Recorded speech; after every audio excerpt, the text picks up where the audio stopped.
अखिल भारतीय मराठी साहित्य संशोधन परिषद व भीमथडी मराठी साहित्य प्रतिष्ठान आयोजित चौफुला तालुका दौंड येथे होणाऱ्या या तिसऱ्या राज्यस्तरीय भीमथडी मराठी संमेलनाच्या अध्यक्षपदी प्रसिद्ध इतिहास संशोधक व ज्येष्ठ साहित्यिक संजय सोनवणी यांची निवड करण्यात आली आहे।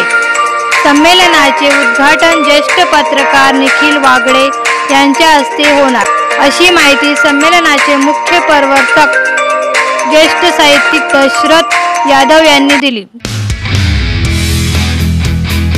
अक्षय मीडिया प्रस्तुत अर्थात AMP व्हिडिओ घेऊन येत आहेत नवनवीन व्हिडिओ खास तुमच्यासाठी।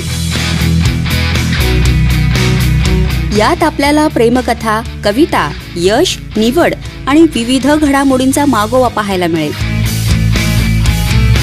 मग वाट कसली बघताय? आत्ताच संतोष भवसार म्हणजेच AMP चॅनलला सबस्क्राइब करा।